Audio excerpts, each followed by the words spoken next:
जी बिल्कुल, सबसे पहले तो पूरी कौम को मार्का हक का 1 साल मुकम्मल होने की मुबारकबाद। और क्योंकि ये मार्का हक वाक़तन एक ऐसा मार्का साबित हुआ जिसने पूरी दुनिया में पाकिस्तान का परसेप्शन चेंज किया, और जिस तरह से हम बात करते हैं कि पाकिस्तान का ग्लोबल प्रोफाइल बिल्कुल बदल कर रख दिया इस मार्के ने। और उसके बाद आज आप देखें कि उसकी जो असरात हैं वो आज तक हम देखते चले आ रहे हैं कि किस तरह से पाकिस्तान को पूरी दुनिया में ग्लोबली रिकग्नाइज़ किया जाता है। हर बहाज़ के ऊपर, हर प्लेटफॉर्म के ऊपर पाकिस्तान का नाम जो है वो इस मार्के के बाद, इस मार्के में तारीखी कामयाबी के बाद बुलंद हुआ। डेफिनेटली आज हम बैठे हैं उन यादों को रिकॉल करने के लिए। तो वो वक्त आज से 1 बरस पहले ठीक इन्हीं लम्हात में हम लोगों ने देखा कि कुछ देर पहले DGI स्पेयर बिल्कुल एक तदब्बर भी था उसके अंदर, लेकिन दुश्मन के लिए पूरी एक तरह से धमकी थी। जो एक दुश्मन को वार्निंग थी कि वो इंतज़ार करे पाकिस्तान की कार्रवाई का, पाकिस्तान रिटेलिएट करेगा, पाकिस्तान बदला लेगा उन बच्चों का जिनके मदारिस को, जिनके घरों को, जिनको दहशतगर्दी के नाम के ऊपर, सो कॉल्ड दहशतगर्दी के नाम के ऊपर भारत की जानिब से तबाह किया गया। और उसके बाद जैसे जैसे ये ऑपरेशन की तफसीलात सामने आना शुरू हुई, जिसका नाम सबसे पहले हमने देखा कि ऑपरेशन बुनियानुम मरसूस रखा गया। और वही बुनियानुम मरसूस जो है आज आप देख रहे हैं कि पूरी कौम वाक़तन बुनियानुम मरसूस बन चुकी है। और उस ऑपरेशन के दौरान भी पूरी कौम ने बुनियानुम मरसूस की तरह ही भारत की जारियत का मुकाबला किया, भारत की जारियत को मुंह तोड़ जवाब दिया।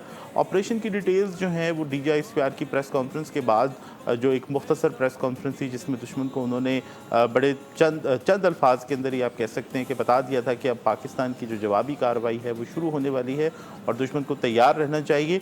और नमाज फजर के बाद आप जानते हैं कि इस कार्रवाई का आगाज़ किया गया। पाकिस्तान की जो ख़ास तौर पर लैंड फोर्सेस हैं, बर्री फ़ौज हैं, उसने इस ऑपरेशन को, जिसको बुनियानुम मरसूस का नाम दिया गया, लीड किया। फतेह 1, फतेह 2 मिज़ाइल, आज पूरी कौम इन मिज़ाइलों को और इन मिज़ाइल्स को चलाने वालों को जान चुकी है। और इन मिज़ाइल्स के साथ जिस तरह से भारत के ऊपर पाक फ़िज़ाइया कहर बनकर टूटी, भारत के S-400 को तबाह किया गया, उनके मुख्तलिफ जो एयर बेसिस हैं, ब्राह्मोस के डिपोज़ हैं, तबाह किया गया। तो ये तफसीलात वन बाय वन आना शुरू हुई। और यहाँ पे मैं जो एक बात बहुत ज़्यादा इम्पॉर्टेंट है कि पाकिस्तान, जब हम बतौर जर्नलिस्ट ये सब कुछ कवर कर रहे थे, और पाकिस्तानी मीडिया आप जानते हैं कि बहुत ज़्यादा हम लोगों ने रिस्पॉन्सिबिलिटी का मुजाहरा किया। सिर्फ वही ख़बरें हमारी जानिब से दी गई और सिर्फ वही ख़बरें हमारे सोर्सेज ने जो हमें प्रोवाइड की, वो ख़बरें थीं, वो इत्तलात थीं, वो कामयाबियाँ थीं जिनको तमाम के तमाम पैरामीटर्स के ऊपर बहुत अच्छे तरीके से जांच लिया गया था, परख लिया गया था।